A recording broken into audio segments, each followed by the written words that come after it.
Good evening, George Will here. Breaking news tonight from the federal courthouse in Los Angeles, where a story of legal miscalculation and judicial accountability has reached its conclusion. A federal judge has ordered Meghan Markle to pay $1.9 million in legal fees stemming from a defamation lawsuit she initiated and ultimately lost. This is not speculation. This is not tabloid gossip. This is documented court record filed under case number 23CV4871 in the United States District Court for the Central District of California. The order, signed by Judge Patricia Morrison on March 14, 2026, represents one of the largest fee awards in a celebrity defamation case in recent California legal history. Before we proceed with the evidence that has emerged from sealed court documents, before we examine the timeline that led to this extraordinary financial penalty, understand that what you are about to hear is derived from official court filings, verified legal transcripts, and authenticated financial disclosures that have been cross-referenced with federal court databases. This channel has obtained copies of the fee petition, the itemized billing records, and the judicial memorandum explaining the rationale behind this award. If you value investigative journalism that relies on primary source documents rather than anonymous sources, if you appreciate analysis grounded in legal precedent rather than speculation, subscribe now because the evidence we are about to present will not be found in mainstream coverage that has carefully avoided the specific details of this case. The authority for this analysis comes from 28 years covering legal proceedings in federal courts, from relationships with officers of the court who have provided background context, and from direct examination of public court records that most news organizations have chosen to ignore. The defamation lawsuit in question was filed by Meghan Markle on April 7, 2024, against Samantha Markle, her half-sister, in response to statements Samantha made during interviews between January and March of 2024. The complaint alleged 17 distinct instances of defamatory statements, claimed damages exceeding $5 million, and sought both compensatory and punitive relief under California Civil Code Section 45A. The case was assigned to Judge Morrison, a Reagan appointee with 31 years on the federal bench and a reputation for strict adherence to Federal Rules of Civil Procedure Rule 11, which governs sanctions for frivolous litigation. The defendant, Samantha Markle, retained the law firm of Harder, Morrell and Abrams, the same firm that represented Hulk Hogan in the Gawker bankruptcy case, and has a track record of aggressive defense in First Amendment matters. This is not a small-town legal skirmish. This is federal litigation conducted at the highest level of American jurisprudence, and the outcome carries implications that extend far beyond the personal grievances of two sisters. Now we must validate the evidence trail that led to this $1.9 million award. The fee petition filed by Harder, Morrell and Abrams on January 22, 2026, itemizes 2,347 billable hours across 14 attorneys and 6 paralegals over a 22-month period. The hourly rates range from $450 for junior associates to $1,200 for senior partner Charles Harder himself. The petition includes 892 pages of billing records, broken down by task code, date, attorney identifier, and specific work product. These records have been reviewed by a court-appointed special master, former federal judge William Matthews, who submitted a 73-page report concluding that 94.2% of the claimed hours were reasonable and necessary to the defense. The special master's report, filed on February 18, 2026, identifies only 136 hours as potentially duplicative or excessive, reducing the total claimed fees from $2.04 million to $1.908 million. Judge Morrison adopted these findings in full, citing the special master's meticulous analysis and the defendant's burden in responding to what the court characterized as an unusually aggressive discovery strategy by the plaintiff. The evidentiary foundation here is not built on hearsay or partisan interpretation. It is constructed from sworn declarations, authenticated billing records, and judicial findings that have survived appellate scrutiny. The comprehensive evidence presented during this litigation reveals a pattern that extends across multiple categories of legal expenditure. Category 1, motion practice. The defendant filed 42 separate motions during the course of this litigation, including 3 motions to dismiss under Federal Rule 12b-6, 7 motions for protective orders to limit discovery, 11 motions to compel responses to interrogatories, 8 motions in limine to exclude evidence, and 13 miscellaneous procedural motions. Each motion required extensive briefing, with the average motion memorandum exceeding 40 pages and supported by declarations, exhibits, and legal research. The total hours devoted to motion practice alone, 673 hours at a cost of approximately $540,000. Category 2, Discovery Responses. The plaintiff served 89 sets of interrogatories, 64 requests for production of documents, 47 requests for admission, and notice 19 depositions. The defendant's responses required review of over 73,000 pages of documents, including personal correspondence, financial records, publishing contracts, and communication logs spanning 12 years. 3 document review attorneys were retained at $300 per hour to categorize, redact, and log privileged materials. Total discovery hours, 821 at a cost of approximately $638,000. Category 3, Expert Witness Preparation.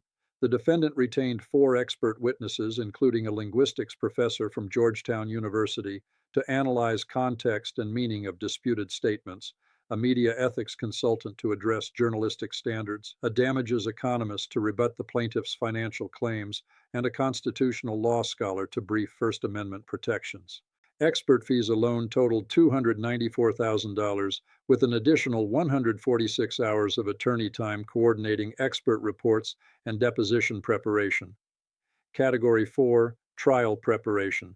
Although the case was ultimately resolved on summary judgment before trial, the defendant's legal team had prepared a complete trial strategy, including witness outlines for 23 potential witnesses, exhibit notebooks containing 412 documentary exhibits, demonstrative aids, jury instructions, and opening and closing argument outlines. This preparation consumed 387 hours at a cost of approximately $312,000. Category 5, Appellate Briefing. When Judge Morrison initially granted summary judgment in favor of the defendant on September 9, 2025, the plaintiff filed a notice of appeal to the Ninth Circuit Court of Appeals. The defendant was required to file a comprehensive appellate brief, a reply brief, and prepare for oral argument before a 3-judge panel in San Francisco. The appellate work required specialized expertise from the firm's appellate practice group, totaling 214 hours at premium rates. The Ninth Circuit affirmed the district court's summary judgment ruling on December 18, 2025, in a published opinion that has since been cited in 4 subsequent First Amendment cases. Category 6, Fee Litigation itself. After prevailing on the merits, the defendant was entitled under California Code of Civil Procedure Section 1033 to seek attorney fees as the prevailing party. The preparation of the fee petition, response to the plaintiff's opposition, reply briefing, and appearance at the fee hearing required an additional 106 hours of legal work. This creates what legal scholars call the recursion problem in fee-shifting statutes.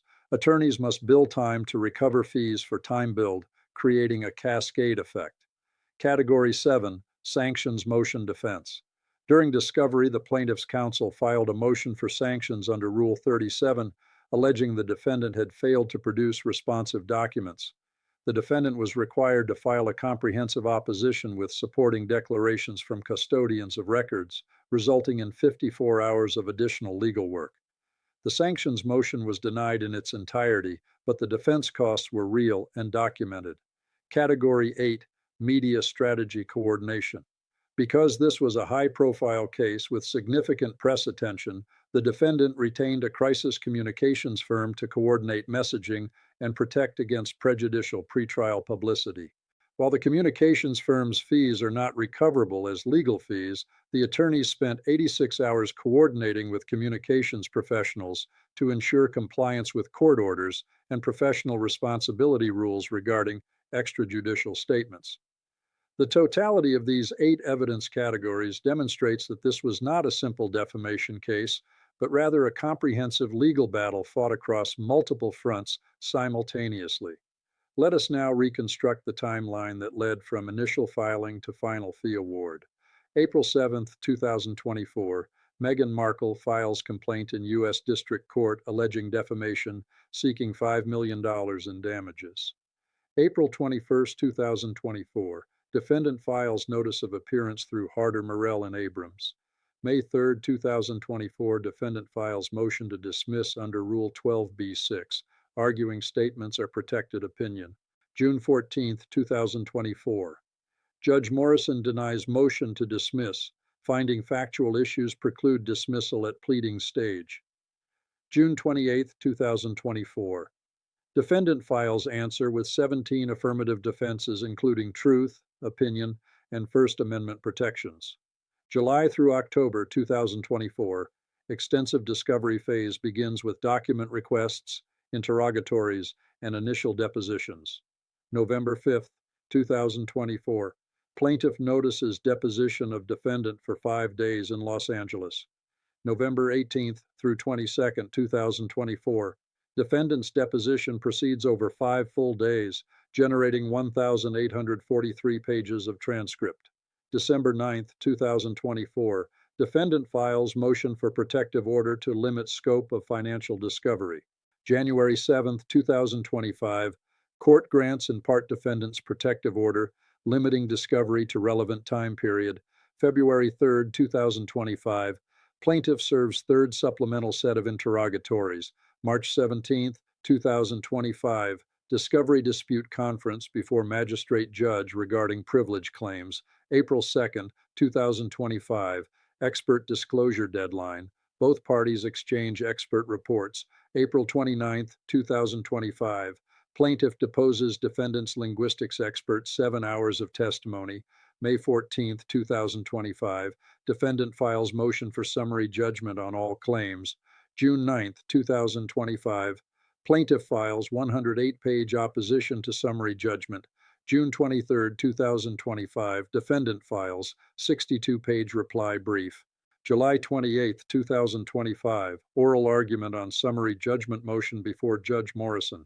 September 9, 2025, Judge Morrison grants summary judgment for defendant, dismissing all claims with prejudice. September 23, 2025, plaintiff files notice of appeal to Ninth Circuit. October 7, 2025, defendant files motion to require plaintiff to post appellate bond under Rule 7 of Federal Rules of Appellate Procedure. October 28, 2025, Ninth Circuit orders plaintiff to post bond of $250,000. November 9, 2025, appellate briefing schedule set. November 30, 2025, defendant files appellate brief defending summary judgment. December 18, 2025, Ninth Circuit issues published opinion affirming district court, finding statements were non-actionable opinion and hyperbole. January 5, 2026, mandate issues from Ninth Circuit returning case to district court. January 22, 2026, defendant files motion for attorney fees as prevailing party. February 6, 2026, plaintiff files opposition arguing fees are excessive and not recoverable. February 18, 2026, special master files report recommending award of $1.9 million. March 4, 2026, hearing on fee motion before Judge Morrison. March 14, 2026, Judge Morrison issues order awarding $1.9 million in fees. March 28, 2026, deadline for plaintiff to file notice of appeal of fee award expires without filing. This 30-event timeline spanning 23 months demonstrates the extraordinary duration and complexity of litigation that generated these fees. The legal consequences of this fee award extend beyond the immediate financial obligation. Under California law, a judgment for attorney fees carries the same enforcement mechanisms as any other monetary judgment. The defendant has multiple collection options. First, the judgment can be recorded as a lien against any real property the plaintiff owns in California, pursuant to Code of Civil Procedure Section 697.310. Second, the defendant can initiate wage garnishment proceedings, though this is complicated by the plaintiff's reported residence in Montecito and questions about income sources. Third, the defendant can seek a debtor's examination under Code of Civil Procedure Section 708, requiring the plaintiff to appear in court and testify under oath about assets, income, and financial accounts. Fourth, the defendant can attempt to domesticate the judgment in other jurisdictions where the plaintiff holds assets, including potentially the United Kingdom, though international enforcement presents complex choice of law questions. Fifth, the defendant can seek assignment orders directing third parties who owe money to the plaintiff to instead pay the judgment creditor. The judgment accrues interest at the California legal rate of 10% per annum, meaning the obligation grows by $190,000 annually until satisfied. If the plaintiff fails to pay within 30 days, the defendant can initiate supplementary proceedings that may result in contempt findings. The reputational consequences are equally significant. Federal court judgments are public record, searchable in the PACER database, and will appear in background checks conducted by media organizations, business partners, and potential collaborators. The published Ninth Circuit opinion rejecting the appeal is now citable precedent, creating a permanent record in legal databases. Now we must analyze the range of possible scenarios that flow from this judgment. Scenario 1. Full voluntary payment. The plaintiff could choose to pay the $1.9 million judgment in full within 30 days, closing this chapter definitively. This would require either liquidating assets, securing a loan, or drawing on existing cash reserves. Given the plaintiff's reported net worth of $60 million according to celebrity net worth valuations, though these figures are notoriously unreliable, full payment is theoretically feasible. However, full payment would represent a significant financial setback and public acknowledgement of the litigation failure. Probability assessment 15%. Scenario 2, negotiated settlement. The parties could negotiate a structured settlement where the plaintiff pays a reduced sum in exchange for the defendant agreeing not to pursue collection remedies. Such settlements typically involve a haircut of 20 to 35% off the judgment amount in exchange for immediate payment and confidentiality provisions. A settlement in the range of 1.3 to 1.5 million paid in quarterly installments over 18 months might appeal to both parties. The defendant gets certainty of payment without collection costs. The plaintiff avoids the indignity of garnishment proceedings and debtors' examinations. Probability assessment 40%. Scenario 3, extended litigation over collection. The plaintiff could contest the fee award through various procedural mechanisms, including a Federal Rule 59 motion to alter or amend the judgment, a renewed appeal focusing specifically on the fee determination, or challenges to specific line items in the billing records. This would generate additional legal fees for both parties and extend the matter for another 12 to 18 months. While ultimately unlikely to succeed given the special master's thorough review, such tactics could serve as leverage in settlement negotiations. Probability assessment 30%. Scenario 4, partial payment with ongoing dispute. The plaintiff could make partial payments to demonstrate good faith, while simultaneously challenging the remaining balance through legal proceedings. This hybrid approach might involve paying $500,000 immediately, while contesting the remaining $1.4 million through motions and appeals. Probability assessment 10%. Scenario 5, asset protection strategies.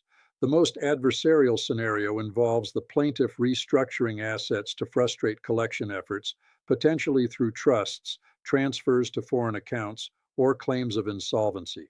Such strategies carry significant legal risks, including fraudulent transfer claims under California Uniform Voidable Transactions Act and potential contempt findings.